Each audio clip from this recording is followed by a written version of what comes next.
आप में से कितने लोग होली खेलते हैं? हाथ ऊपर कीजिए। तो यार आप कब खेलते? अभी निकलना पड़ेगा रूम के बाहर उसको देखें। सो ये जो रंगों का उत्सव होता है, होली जिसे कहते हैं, महाप्रभु ने वही दिन क्यों चुना प्रकट होने के लिए? और भी बहुत सारे दिन चुन सकते थे, ऐसा दिन चुनते जहाँ कोई और उत्सव नहीं होता। जैसे जन्माष्टमी है, उस दिन और कोई उत्सव नहीं होता, रामनवमी के दिन और कोई उत्सव नहीं होता। तो चैतन्य महाप्रभु ने रंगों का उत्सव ही क्यों चुना प्रकट होने के लिए? इसका महत्वपूर्ण कारण है क्योंकि जो रंग होते हैं, अच्छा हम आप लोगों को देख नहीं पा रहे हैं, आप सब अंधकार में हैं, तो जैसे ही आपको नींद आया हाथ ऊपर कर दीजिएगा, ठीक है? सोने के बाद हाथ ऊपर कर दीजिएगा कि हम सो गए हैं, तो हमें पता चल जाएगा। कितने लोग इस समय सोए हुए हैं? हाथ ऊपर कीजिए। नहीं दिख रहा। ओके, सो ये जो रंग है, इनका बहुत गहरा संबंध हमारे जीवन से है। ऐसा नहीं है कि केवल ये रंग है, इन रंगों का ये बंद हो सकता है कि थोड़ी देर नहीं होता ये जनरेटर 5 मिनट के लिए, 10 मिनट। तो ये जो रंगों का बहुत महत्व है हमारे जीवन में, और इसीलिए महाप्रभु ने इसको चुना। क्या महत्व है इसको हम लोग समझेंगे। उससे पहले थोड़ा सा ये समझे कि रंग कैसे प्रभाव करते हैं हमारे जीवन में। आप लोग कभी भी जाते हैं, कपड़े खरीदते हैं, कोई भी रंग के कपड़े ले लेते हैं, रंग बिरंगे कपड़े ले लेते हैं, लेकिन आपको पता होना चाहिए कि रंगों के पीछे क्या क्या भावनाएं छुपी हुई है, कौन सा रंग किस चीज का सूचक है। अगर वो पता हो तो शायद आप लोग फिर आगे से संभाल कर कपड़े पहनेंगे, या फिर समझ सकेंगे कि क्यों महाप्रभु रंगों के दिवस पर आए और क्या समझाना चाहते हैं हमें। सो जो रंग होते हैं, विशेषतः जो प्रमुख रंग हैं, वो बहुत कुछ सूचन देते हैं। जैसे लाल रंग, अभी अच्छा, कितनी शांति हो गई ना। तो सोचिए हम लोग कितना साउंड पॉल्यूशन कर रहे हैं एक शोभा यात्रा में, लेकिन साथ साथ हरि नाम भी हो रहा है, इसीलिए बहुत सा लाभ भी है। तो जो लाल रंग है, ये लाल रंग किसका सूचक है? लाल रंग रजोगुण का सूचक है, पैशन, और साथ ही साथ क्रोध का भी सूचक है लाल रंग। so, जब रंगों की बात आती है तो अगर लाल रंग जैसे होता है ना, चेतावनी, जैसे लाल लाइट हो गई तो रुक जाना है। ये दुनिया भर में एक ही नियम है, लाल लाइट देखते ही रुकना है। तो लाल रंग जो होता है, ये रजोगुण का सूचक है, पैशन का, कुछ करना है, लेकिन साथ साथ क्रोध का भी सूचक है। या फिर हम लोग ऑरेंज कलर देखते हैं, तो जो ऑरेंज कलर है, ये या भगवा वस्त्र कह लीजिए, भगवा जो रंग है, ये वैराग्य का सूचक है, क्योंकि ये अग्नि का रंग होता है। जो पीला रंग है, वो दरअसल कुछ चीजें बनाने, क्रिएटिव चीजें बनना, पॉजिटिविटी का सूचक होता है। और जो हरा रंग है, वो प्रॉस्पेरिटी, बहुत सारा, क्या कहते हैं प्रॉस्पेरिटी को हिंदी में? समृद्धि का सूचक है। लेकिन साथ साथ और एक महत्वपूर्ण चीज का सूचक है, और वो है द्वेष। हर एक रंग एक अच्छी चीज का सूचक है और एक बुरी चीज का, एक नहीं बहुत सारी, लेकिन एक प्रमुख चीज का। तो जो हरा रंग होता है वो वैसे तो समृद्धि का सूचक है, हम लोग कहते बहुत हरियाली हो गई है, बहुत फसल अच्छी हुई है, लेकिन साथ साथ सूचक इसका भी है कि द्वेष। तो महाप्रभु रंगों के दिवस पर प्रकट हुए ये समझाने के लिए कि होली के दिन निश्चित हम लोग रंग लगाते हैं, और फिर जब वो दूसरे दिन रंग निकलता नहीं है तो वैसे ही थोड़ा दिन लगा रहता है, 1-2 दिन, लेकिन हम उसको निकालना चाहते हैं। ऐसे ही जीवन में कुछ रंगों को हमें लाना चाहिए और कुछ रंगों को निकाल देना चाहिए। सच्ची होली तब होती है कि जब हम ऐसे रंगों को लगाएं अपने ऊपर या अपने जीवन में जो जीवन भर हमारे साथ रहें, निकले नहीं, और कुछ ऐसे रंग हो जो बस निकल जाएं तुरंत। जैसे द्वेष का रंग हो वो तुरंत निकल जाना चाहिए, कच्चा रंग होना चाहिए द्वेष का, पक्का रंग नहीं। तो महाप्रभु जब प्रकट हुए, श्री चैतन्य महाप्रभु, तो ये अवसर था जहाँ लोग उत्सव मना रहे थे, रंगों का उत्सव, और महाप्रभु ने प्रकट होकर ये दिखलाया, ये समझाया कि जीवन के रंग बहुत महत्वपूर्ण है।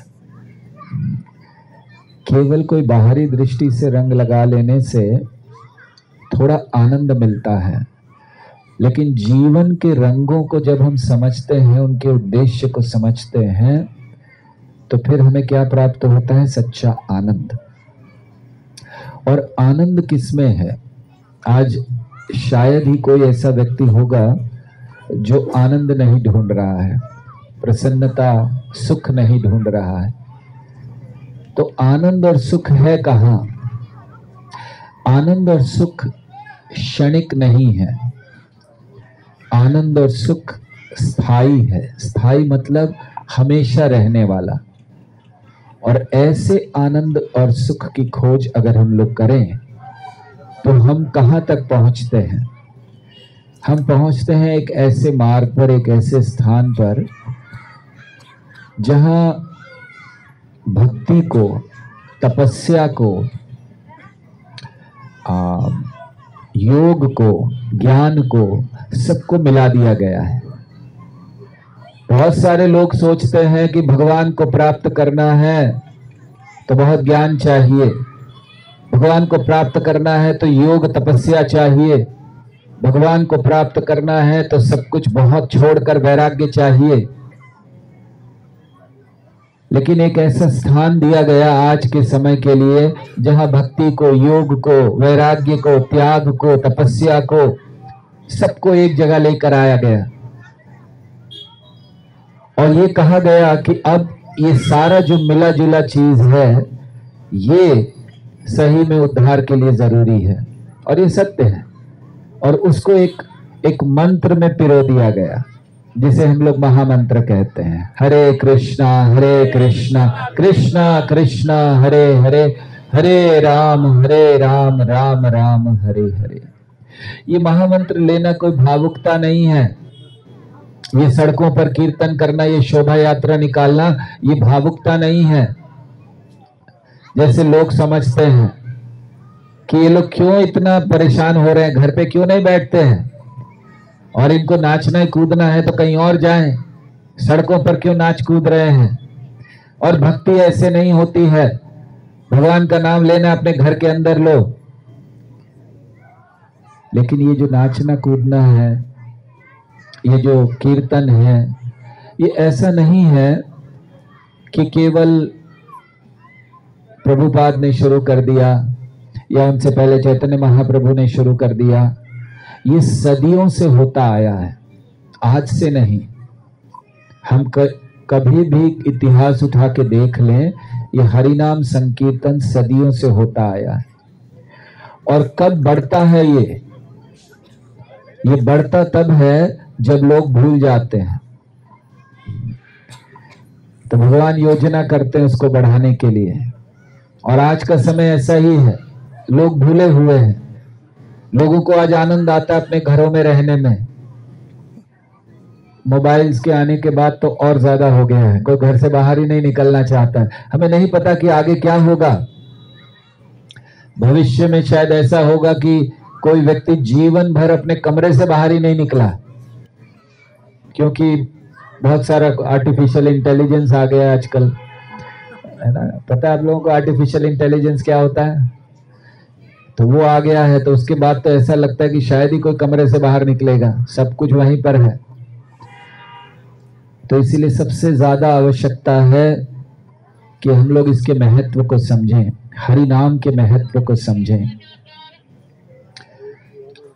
और इस तरह से ये जो कीर्तन करना, शोभा यात्रा निकालना, भगवान का कीर्तन करना, ये क्यों भावुकता नहीं है? क्योंकि इसके द्वारा सर्वश्रेष्ठ परोपकार किया जाता है। लोगों को परोपकार करने की बहुत इच्छा है, किसी भूखे को खाना खिलाना, किसी को कपड़ा दान करना, लेकिन सबसे बड़ा परोपकार है लोगों को भगवान के निकट आने का अवसर देना। इसीलिए कई बार लोग पूछते हैं भगवान के भक्तों से कि आप लोग कुछ समाज के लिए करते हैं या नहीं करते हैं? क्या समाज कार्य कर रहे हैं आप लोग? क्या परोपकार कर रहे हैं? आप लोग केवल बस अपने लिए गाते रहते हैं, नाचते रहते हैं। सबसे बड़ा परोपकार है जहां हम लोगों के जीवन में बारंबार आने वाले जन्म मृत्यु को खत्म करें। हम कई बार वो कथा याद करते हैं कि जब श्रील प्रभुपाद से एक जादूगर मिलने आए थे, श्रील प्रभुपाद व्यासासन पर बैठे थे, उन्होंने प्रवेश किया, श्रील प्रभुपाद को जादू दिखाया, उन्होंने दोनों हाथ ऐसे घुमाए और प्रभुपाद और उनके बीच में फूल बिछ गए। प्रभुपाद ने तालियां बजाई, बहुत अच्छा, वेरी नाइस। फिर उन्होंने दोनों हाथ घुमाए, सारे फूल गायब हो गए। प्रभुपाद ने फिर ताली बजाई, बहुत अच्छा। फिर प्रभुपाद ने उनसे पूछा कि बड़े अच्छे जादूगर हो आप, क्या लोगों के जीवन से जन्म मृत्यु को गायब कर सकते हो? तो उसका उत्तर क्या था? उसका उत्तर था, प्रभुपाद मैं बहुत छोटा जादूगर हूं, मैं केवल फूल गायब कर सकता हूं, आप बड़े जादूगर हैं, आप लोगों के जीवन से जन्म मृत्यु को गायब कर सकते हैं। तो ये प्रभुपाद की फिलॉसफी, ये सिद्धांत वेदों का है कि अगर कुछ करना है किसी के लिए तो कोई छोटा मोटा काम मत करो। आज किसी को भूखे को खिलाओगे, कल क्या होगा? फिर भूखा रहेगा।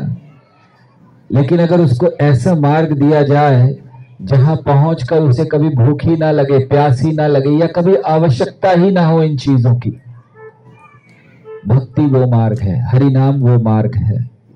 इसलिए भावुकता नहीं है, ये सबसे बड़ा परोपकार है। और हम लोग जा जाकर लोगों को आमंत्रित कर रहे हैं। दरअसल ऐसा पहले नहीं था। पहले के समय उत्सव जब होते थे तो उत्सवों में लोग ढूंढ ढूंढ कर आते थे अपने आप। लोगों को पता होता था जन्माष्टमी आ रही है, कहीं ना कहीं उत्सव हो रहा होगा, उस मंदिर में हो रहा होगा, ढूंढ के आते थे। अब कलयुग बढ़ गया है, इसलिए हम लोगों को जाना पड़ता है उनके पास। और यही कार्य श्री चैतन्य महाप्रभु ने किया। भागवत में वर्णन है कि श्री चैतन्य महाप्रभु ऐसे लोगों के पीछे भागे जो माया के पीछे भाग रहे हैं, पकड़ पकड़ कर लेकर आ रहे हैं उन्हें। यह कहना चाहिए कि हम लोग दरअसल मछली मारने निकले हैं। लोग मछली पकड़ते हैं ना, वो नेट डालकर रखते हैं और जैसे ही मछली फंस जाती तुरंत उसको उठा लेते हैं पानी से बाहर। तो वो लोग उल्टा करते हैं कि जो मछली अच्छे से है, पानी में है, उसको बाहर निकाल लेते हैं। हम लोग जो कार्य करते हैं वो सीधा करते हैं कि जो मछली बाहर है, तड़प रही है, उसको फिर से पानी में डालते हैं। ये हमारा काम है। तो इसीलिए ये सच्चा परोपकार है कि जो मछली बाहर तड़प रही है बिना जल के, बिना आनंद के, उसको वो स्थान देना जहां से वो बहुत अच्छी तरह से अपना जीवन जी सके। तो इसलिए हमें इस कार्य को बहुत गंभीरता से लेना चाहिए और हमें सभी भक्तों को ये प्रयास करना चाहिए कि हम सब इस कार्य में लगे, क्योंकि ये केवल किसी एक व्यक्ति का कार्य नहीं है, ये भगवान का कार्य है। और इसलिए हमें प्रयास अधिक से अधिक करना है। आप सबसे भी हमारी विनती यही है कि अब जब 23 तारीख से सब शुरू हो, गौर पूर्णिमा महामहोत्सव 23, 24 और 25 तारीख को, तो प्रयास ये होना चाहिए कि ग्रेटर नोएडा के अधिकतर से अधिकतर लोग वहां आ सकें, भगवान के दर्शन करें, प्रसाद ग्रहण करें, कथा सुने और इस कार्य में हम सब सहयोग करें। हरे कृष्णा कृष्ण कृष्ण हरे हरे, हरे राम राम राम हरे हरे।